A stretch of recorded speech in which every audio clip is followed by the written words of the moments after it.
El otro día vino el hermano Frascaroli a mi casa y me hizo un regalo. Me regaló una Biblia, pero no una Biblia, sino un programa de computación que tiene la Biblia entera. Y entonces ayuda mucho porque uno dice, ¿dónde está tal versículo? Escribo una palabra de ese versículo y al ratito me aparecen todos los pasajes de la Biblia que tienen esa palabra, ¿no? Es bárbaro. Entonces, no se imaginan la cantidad de problemas que soluciona porque uno evita tal, ¿dónde queda todo lo puedo en Cristo que me fortalece? Y uno empieza a mirar Romanos, hasta que descubre que está en Filipenses 4:13. Eso sí lo tiene en la memoria. Entonces, si no lo tiene, o la palabra tribulación, o descubrir que la palabra Trinidad no existe en la Biblia, porque algunos creen que está y no está. Y descubrir lo que existe y lo que no existe, descubrir personajes, descubrir pasajes. Así que me he dado cuenta que la Biblia tiene algunas cosas muy curiosas. Por ejemplo, la repetición de cifras. 24-24, 19-19. No estoy sugiriendo un juego. Tomen Mateo, por ejemplo.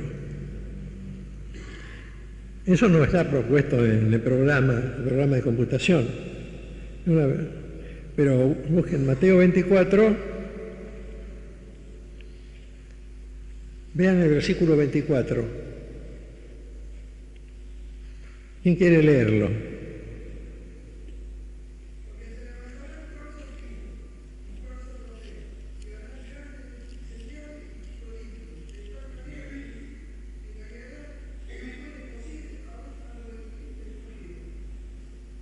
Muy bien. Fíjense ahora en Isaías 14:14.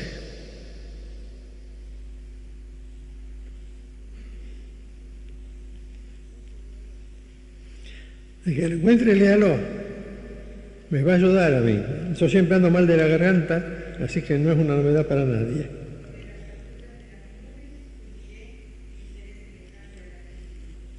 Ustedes saben que esa es la frase de Satanás, el que está vinculado con los falsos cristos y los falsos profetas. Ahora, miren en Apocalipsis.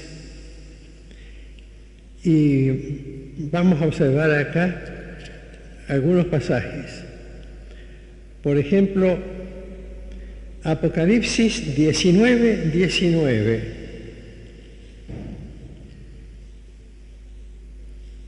Fíjense que todos estos pasajes tienen relación con el reino satánico, todo lo que estoy mencionando ahora. 19:19.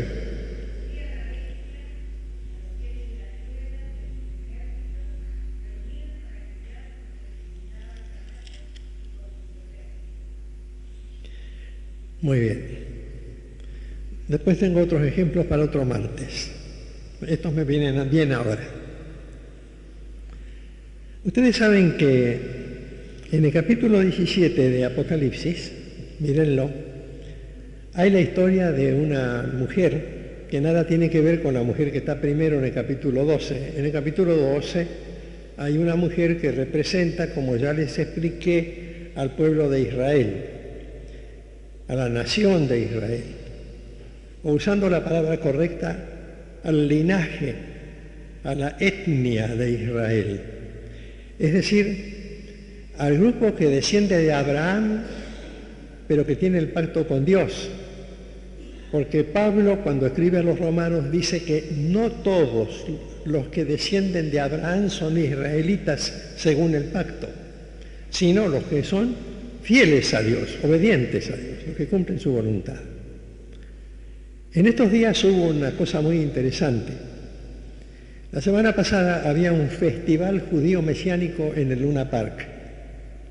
Hicieron mucha propaganda, ya la hacían, yo había ido unos días antes a Buenos Aires para la reunión de la comisión directiva del seminario teológico, y bueno, hacíamos algunos chistes sobre los judíos en una parte de la reunión, y comentamos que todo el barrio de Floresta, la calle Rivadavia y mucho estaba con esos carteles pegados anunciando el gran festival mesiánico en el Luna Park.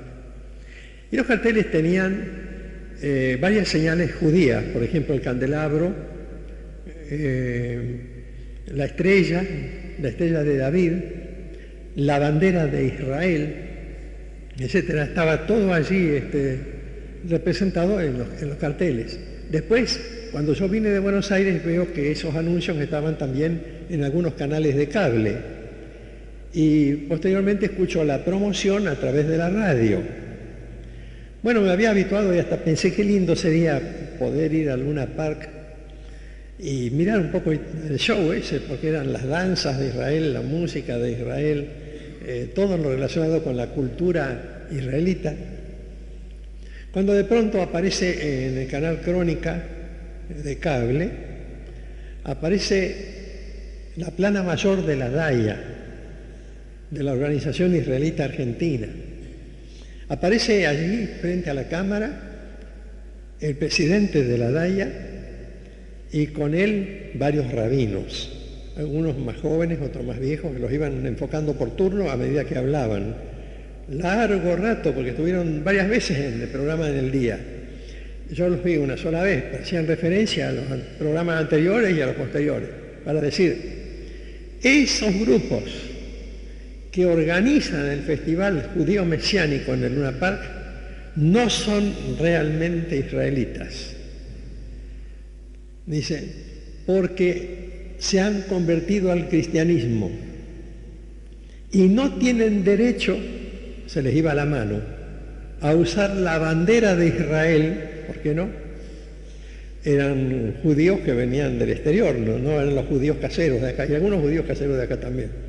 No tienen derecho a usar los símbolos, la estrella de David, por ejemplo, no tienen derecho a utilizar el nombre judío, y hemos iniciado acciones judiciales para impedirlo, y consiguieron que un magistrado de Buenos Aires resolviera prohibir, no el acto en sí, sino prohibir durante todo el festival de los judíos mesiánicos usar la palabra judío. Es la primera vez que eso pasa en la Argentina, porque ellos conservan la etnia. Bueno, es interesante marcar este detalle para empezar el estudio de hoy, porque cuando llegue la gran tribulación, de la que hemos hablado ya los domingos y los martes pasados varias veces, no voy a caer en el riesgo de repetir todo, cuando llegue la gran tribulación se van a diferenciar los judíos reales de los que no lo son, porque los judíos reales son los que conservan la tradición religiosa, es decir, los que conservan la revelación dada a Abraham y a Moisés y a los profetas, y todavía hasta hoy, dentro de su limitada fe, tienen respeto por el Antiguo Testamento como palabra de Dios. Y están esperando al Mesías porque lo rechazaron. Es decir, de parte de ellos hay un incumplimiento del pacto hecho con Dios. Hay un incumplimiento que consiste en esto. Dios prometió dar bendición abundante a Israel si se mantenían fieles a Él.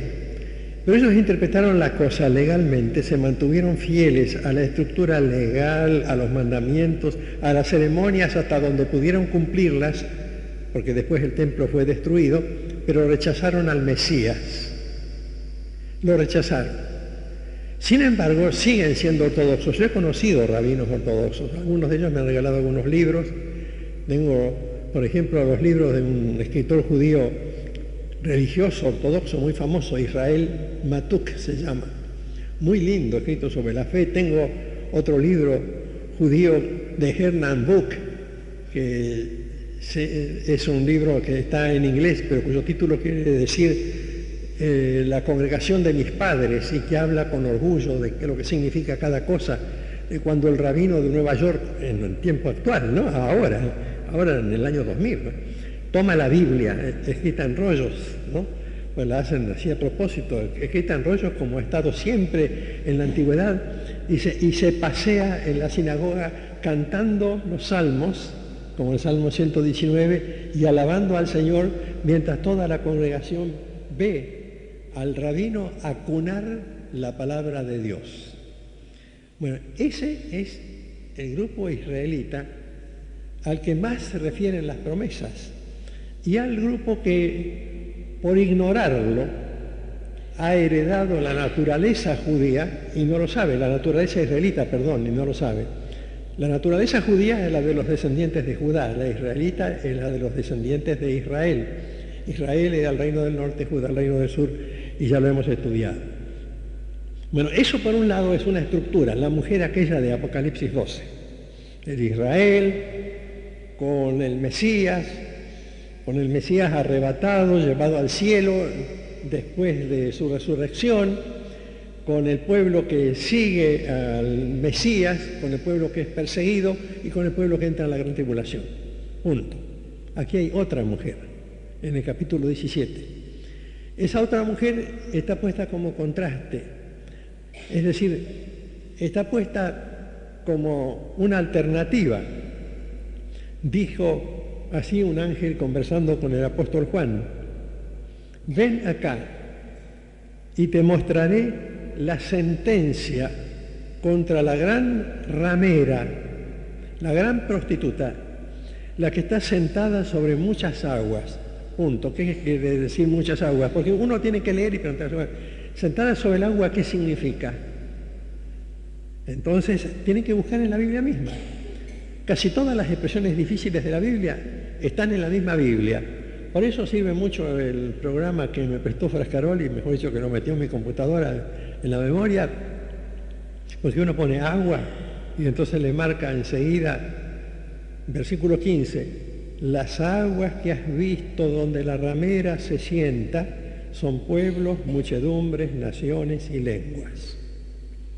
Quiere decir, este pasaje, vamos a hablar, dice el Apocalipsis, de una mujer simbólica, ¿se entiende?, que está apoyada e influyendo sobre pueblos, muchedumbres, naciones y lenguas, que ejerce su influencia global sobre todo el planeta Tierra. Vamos a hablar de esa mujer. Una mujer a quien la Biblia llama prostituta. Esa expresión de prostitución es usada muchas veces en el Antiguo Testamento para referirse a la idolatría. Dice, Jehová dice, mi pueblo fornicó detrás de Baal. Es decir, vamos a enfrentarnos entonces con una estructura pagana. Entonces te mostraré la sentencia como contra la gran ramera que está sentada sobre muchas aguas, con la cual han fornicado los reyes de la tierra. Quiere decir, los gobernantes se han aliado. Todavía no dicen qué mujer es, sino que simplemente los gobernantes se han aliado con ella. Y los moradores de la tierra, no solamente los gobernantes, se han embriagado con el vino de su fornicación. Como en la Biblia, repito, la palabra fornicación quiere decir idolatría, estamos leyendo algo de idólatras. Idólatra no es solamente el que se postra frente a Baal, que no está de moda. Se postra frente a Rodrigo, que está de moda. Frente a Gilda, que está de moda. Frente a la Virgen de Satanudos, que está de moda. Frente a los ídolos de todas partes y a los símbolos. El hilito rojo en la muñeca o colgado del auto. Y ya no está más de moda porque no hay más tréboles a mano. Antes se buscaba uno los tréboles de 4 hojas para que le dieran suerte. Las herraduras para tirarlas para atrás, ya no se ven herraduras porque casi no hay caballos. Pero la superstición, todo lo que significa alejarse de Dios y buscar alternativas para Dios es fornicación, porque significa deslealtad. En este sentido, en este pasaje, significa deslealtad, significa adulterio. El pueblo debe reconocer a su Dios. Si el pueblo se aparta, aunque sea un poquito, ya no es lo mismo. Por ejemplo, hoy escuché un chiste que no es muy gracioso, pero que me hizo pensar. Una señora en la radio, ¿no?, Nosotros en casa escuchamos la radio tempranito, a las 7 por ahí, y a veces hay algún chiste suelto. Una señora le dice a otra señora: ay, yo creo que mi hija está un poquito embarazada. Si está embarazada, ¿verdad? Es como decía el doctor Justo Anderson, profesor de seminario teológico hace muchos años, decía él, hablando de los muchachos que iban al seminario, y decían: a veces ustedes se vienen con la camisa un poquito limpia. Si es un poquito limpia, quiere decir que no es limpia. Bueno, la vida un poquito limpia es vida de fornicación según la Biblia. Un poquito embarazada. Esto está un poquitito mal, está mal. Entonces el pasaje empieza denunciando eso. Ojo, que no solo los gobernantes, porque acá los gobernantes, yo me admiro de ver la manera como, vayan ustedes a su casa, enciendan el televisor en el primer noticiero que vean, como todos los gobernantes de nuestro país se están lavando las manos por el asunto del soborno en el Senado. Unos declaran solemnemente como Yoma: eso es absolutamente imposible en el Senado de la Nación, dice Yoma, porque en absoluto eso es ridículo, absurdo, ¿cómo nos van a sobornar a nosotros, los senadores? Otros del mismo partido y los demás partidos se acusan entre ellos, todos le tiran con flores a De la Rúa, unos dicen que es responsable aunque no es culpable. Los gobernantes están tan expuestos a la corrupción como los que no gobiernan. Y la Biblia dice, han fornicado con ella, con el paganismo, los reyes de la tierra y también los moradores de la tierra. Es decir, no solamente los gobernantes, sino los habitantes, porque los pueblos tienen los gobernantes que se merecen. Y entonces, allí está enseguida eso. Bueno, entonces ahora vamos a ver cómo era la mujer. Me llevó el espíritu al desierto. Y vio a una mujer sentada sobre una bestia escarlata llena de nombres de blasfemia, que tenía 7 cabezas y 10 cuernos. Ahora, vuelvan atrás con las Biblias al capítulo 12. Van a ver el parecido. Capítulo 12, versículo 3.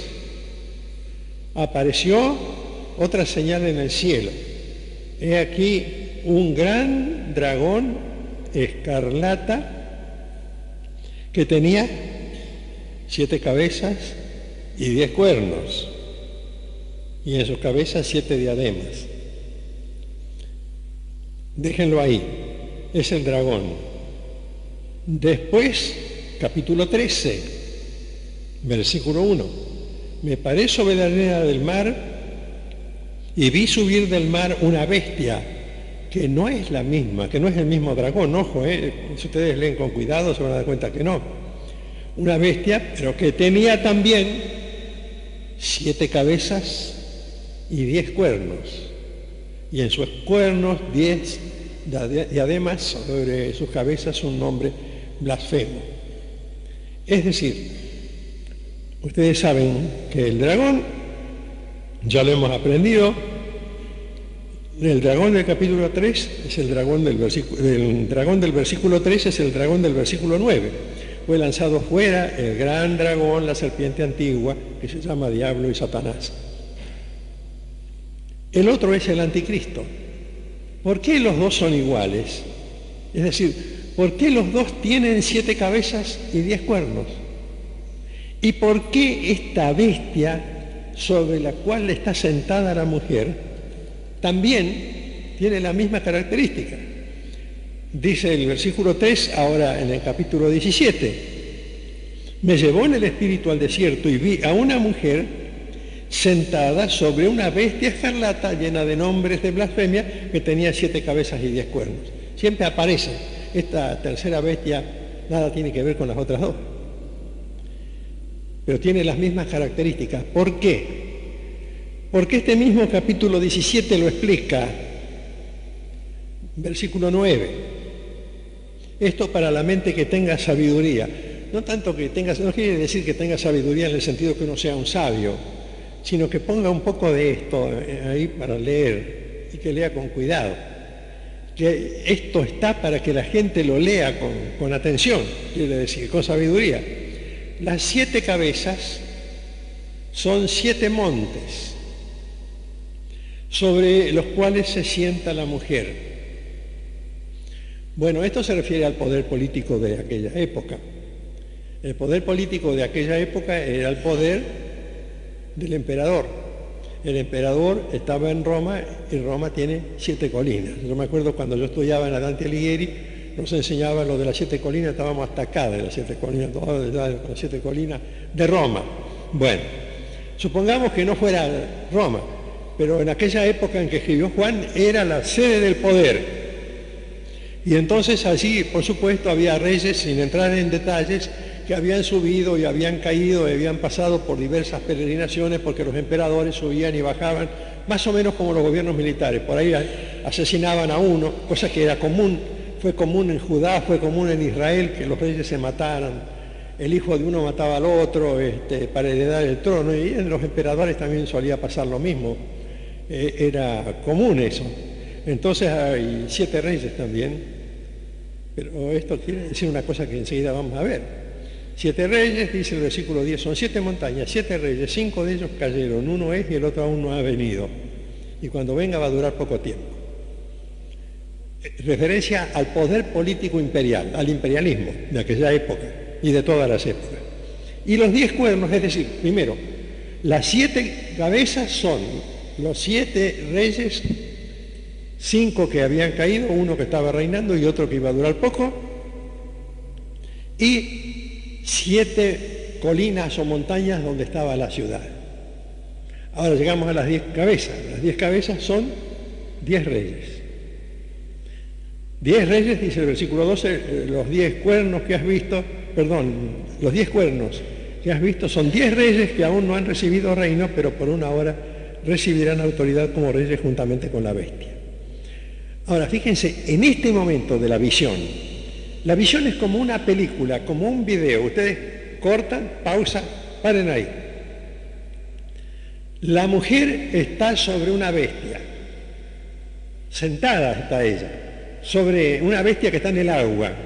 El agua, dice la Biblia, acabamos de leerlo, representa pueblos, muchedumbres, lenguas, representa a toda la humanidad, el agua. La bestia que representa, esa bestia, esta de acá, esta que podríamos llamar la tercera bestia, ¿qué representa? La estructura política. Porque en aquella época se habla del imperio, la ciudad capital con 7 colinas, 5 reyes y más también que habían pasado por el imperio, uno que estaba reinando, otro que iba a subir y iba a caer. Pero ¿qué quiere decir la visión? La visión quiere decir, vamos a hablar de un poder misterioso, mágico, tremendo, de características económicas, ya lo vamos a ver enseguida, que va a estar apoyado sobre las estructuras políticas de aquel momento y del momento en que va a venir la tribulación. Va a estar apoyado. Ahora, nosotros podemos encontrar algunos parecidos, pero no es la interpretación correcta. No es la interpretación correcta, pero parecido. Imaginemos la Iglesia Católica. No es el sentido de la profecía, ojo, que hay algunos enemigos de la Iglesia Católica que enseguida dicen, esta es la Iglesia Católica. No, no es así.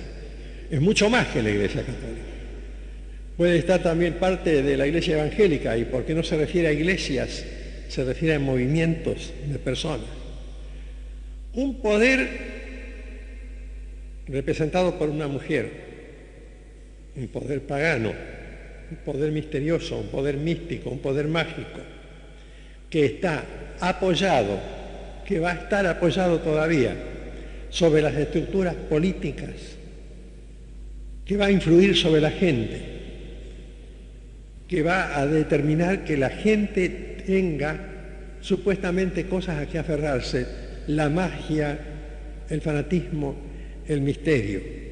Aquí está representado, como vamos a ver enseguida, todo lo que es espiritismo, hechicería, ocultismo, cristianismo falso, catolicismo romano equivocado, dejando de lado algún católico salvo por ahí. Está todo eso junto. Es la cizaña que crece con el trigo. Es la presencia del error doctrinal, del error en la vida espiritual ahí. Pero por ahora esa estructura está apoyada, esa estructura espiritual o espiritualista, está apoyada en la organización. Es decir, ahora la Iglesia Católica, por ejemplo, si fuera la Iglesia Católica, que es un ejemplo pobre comparado con todo lo que hay que decir, cuenta con el apoyo de los gobiernos en general. El Papa es un hombre simpático, muy bienvenido, además es un buen hombre, yo creo que es un buen hombre el Papa, a lo mejor es un buen cristiano también, pero toda la estructura que él representa está apoyada en las Naciones Unidas, en el Fondo Monetario Internacional, en el Banco Mundial, por ejemplo, el Banco Ambrosiano, por ejemplo, los capitales tremendos que se manejan desde Roma, la Shell, Alitalia, una cantidad de cosas así que pertenecen a esa estructura. Pero eso es mientras los poderes políticos estén apoyando y contribuyendo a mantener esa estructura. Lo que dice este pasaje es que no siempre va a ser así. Fíjense en el capítulo 17, los 10 cuernos que has visto, versículo 12, son 10 reyes que aún no han recibido reino, pero por una hora recibirán autoridad como reyes juntamente con la bestia. Estos tienen un mismo propósito y lean bien esto, y entregarán su poder y autoridad a la bestia. Es decir, son 10 reyes que están apoyando a la bestia, están apoyando al anticristo, están representando el sustento político del anticristo. Y las rameras, la ramera, dice el versículo 15, como lo leímos hace un rato, está sentada sobre aguas, que son pueblos, muchedumbres, naciones y lenguas. Y ahora llega la clave en el versículo 16.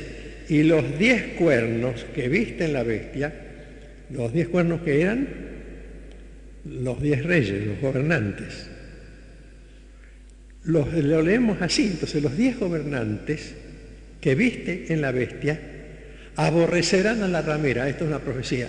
Es decir, un día la estructura política del mundo no va a necesitar más a la estructura religiosa falsa, porque el anticristo, dice la carta de Pablo a los tesalonicenses, va a odiar todo lo que sea Dios o tenga forma de Dios, porque él quiere ser el Dios. Entonces inclusive tiene que destruir toda otra religión, aún la religión falsa.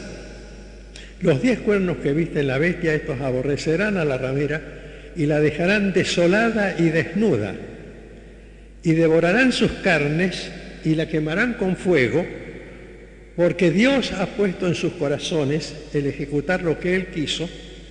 Es decir, Dios hace que estos 10 gobernantes destruyan a esta estructura pecaminosa, supuestamente religiosa, falsa, que también se introduce a veces dentro de las iglesias nuestras, que puede introducirse, destruya, porque hará que ellos se pongan de acuerdo y den su reino a la bestia, es decir, pongan a la bestia, al anticristo, y desconozcan toda estructura religiosa falsa. Que esto va a ser así lo demuestra el capítulo 18. El capítulo 18 cuenta la caída de esta mujer. Esta mujer es llamada Babilonia, dice el versículo 5, por afinidad con la antigua Babilonia que cuando se escribió Apocalipsis ya no existía, porque Babilonia fue destruida mucho antes. Dice el capítulo 18, no lo podemos estudiar completo ahora. Después de esto vi a otro ángel descender del cielo con gran poder, y la tierra fue alumbrada con su gloria, y clamó con voz potente diciendo: ha caído la gran Babilonia, y se ha hecho habitación de demonios y guarida de todo espíritu inmundo y albergue de toda ave inmunda y aborrecible, porque todas las naciones han bebido del vino del furor de su fornicación, y los reyes de la tierra han fornicado con ella, y los mercaderes de la tierra se han enriquecido de la potencia de sus deleites. Es decir, este es un comentario. Los reyes de la tierra han destruido a Babilonia. Eso lo dice el capítulo anterior. La han destruido. Y el capítulo 18 entonces previene proféticamente, como esto va a ocurrir en el futuro, el Señor le dice, oí otra voz del cielo, versículo 4, que decía, salid de ella, pueblo mío. La prostituta que está descrita en estos capítulos va a ser muy rica, va a ser muy próspera. Cuando caiga, vendrán las lamentaciones. Dice el versículo 9, por ejemplo, los reyes de la tierra que han fornicado con ella y han vivido en deleites, llorarán y harán lamentación sobre ella cuando vean el humo de su incendio, parándose lejos por el temor de su tormento, diciendo, ay de la gran ciudad de Babilonia, la ciudad fuerte, porque en una hora vino tu juicio.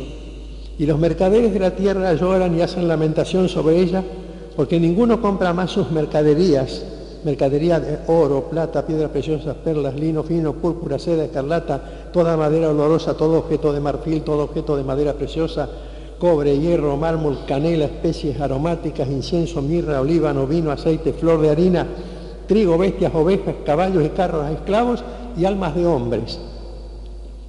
Todo el poder económico de una institución religiosa. Ténganle un poco de miedo a la doctrina de la prosperidad.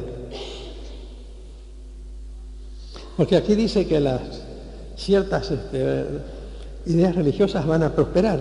¿Cómo sabemos que se hable de una institución religiosa? Porque Dios le dice ramera, Dios le dice que ha fornicado, Dios le llama Babilonia. Babilonia es la imagen propia, el rostro de la herejía. Entonces, dice el versículo 15, los mercaderes de estas cosas, que se han enriquecido a costa de ella, de Babilonia, se pararán lejos por el temor de su tormento, llorando y lamentando, y diciendo, ay de la gran ciudad que estaba vestida de lino fino, de púrpura y de escarlata, y estaba adornada de oro, de piedras preciosas y de perlas, porque en una hora han sido consumidas tantas riquezas. El versículo 19 dice, echaron polvo sobre sus cabezas y dieron voces llorando y lamentando, ay de la gran ciudad, en la cual todos los que tenían naves en el mar se habían enriquecido de sus riquezas, pues en una hora ha sido desolada. Es decir, se describe lo siguiente, una estructura misteriosa religiosa apoyada en una estructura política, que son las 7 cabezas y los 10 cuernos. 7 colinas, 7 reyes que trascienden y 10 reyes aliados juntos. Esa estructura política se levanta y destruye esa estructura religiosa mundial y es reemplazada por otra estructura. Esto va a pasar hacia el fin de la tribulación porque los reyes que se levantan tienen poder solamente, aquí en forma simbólica, solamente por una hora. Dice la Biblia en el capítulo 17, versículo 12, los 10 cuernos que has visto son 10 reyes que aún no han recibido reino, pero por una hora recibirán autoridad como reyes. Por una hora. Todo el capítulo 18 dice cada rato que Babilonia es destruida en una hora.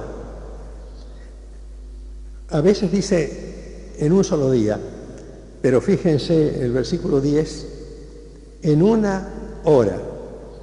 Dice, parándose lejos por el temor de su tormento, porque inspira miedo la manera como Babilonia será destruida. La ciudad fuerte, en una hora vino tu juicio. Versículo 17, en una hora han sido consumidas todas tus riquezas. Entonces, pongan en marcha de nuevo el video. Para terminar, el domingo lo seguimos con la lección de la escuela dominical. Cuando el anticristo tiene solucionado el problema,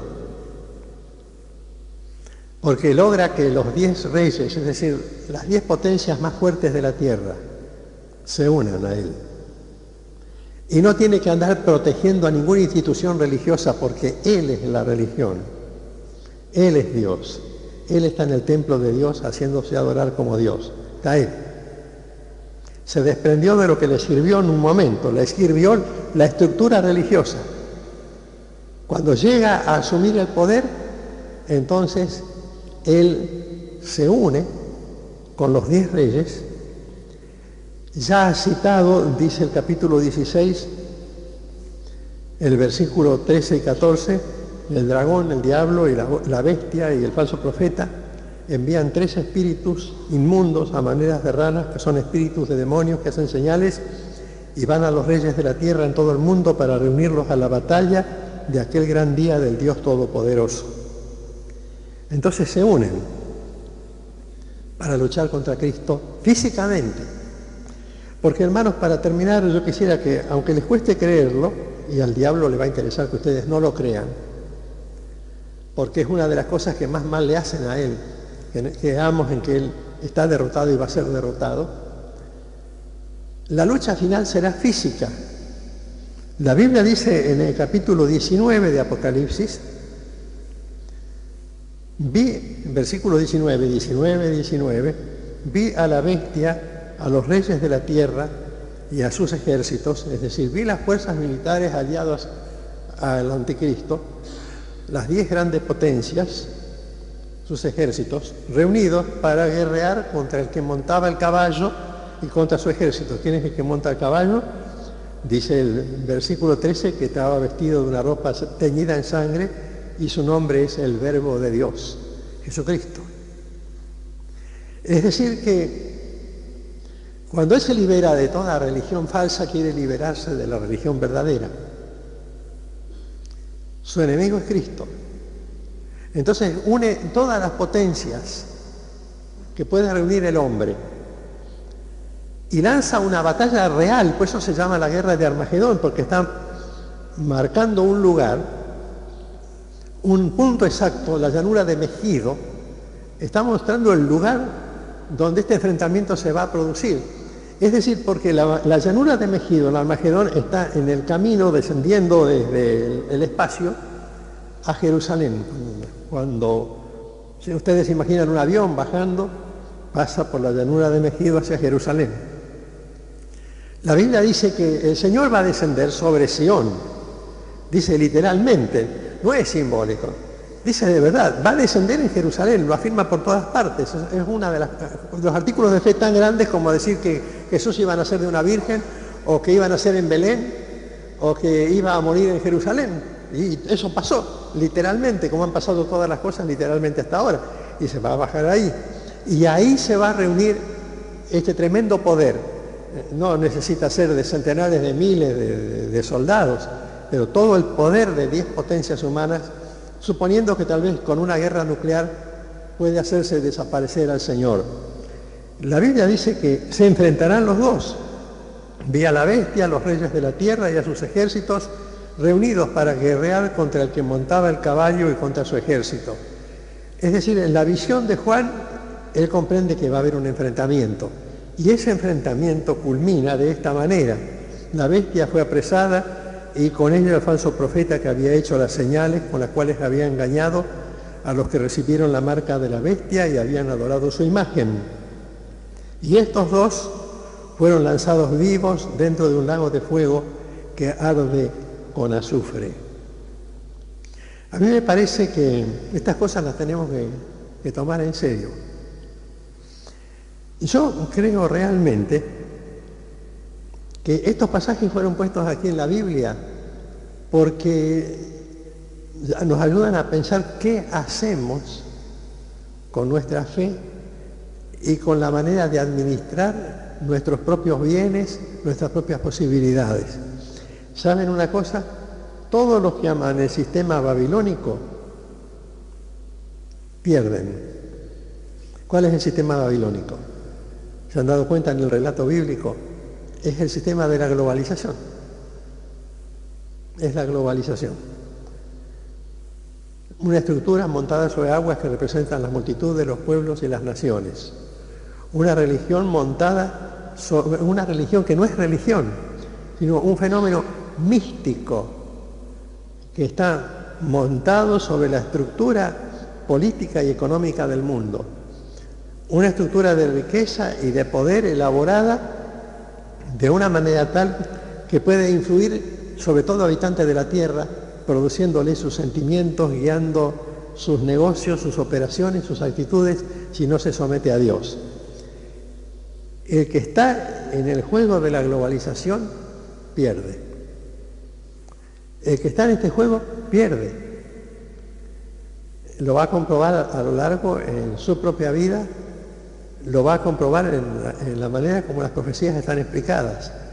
Porque, como decía el doctor Summers, Ray Summers, que fue uno de los más grandes intérpretes del Apocalipsis en la Convención Bautista del Sur de Estados Unidos, decía, bueno, esto es verdad, que estamos diciendo, profecía para el futuro. Pero ¿por qué Dios quiso que se escribiera eso hace 20 siglos? Decía Ray Summers.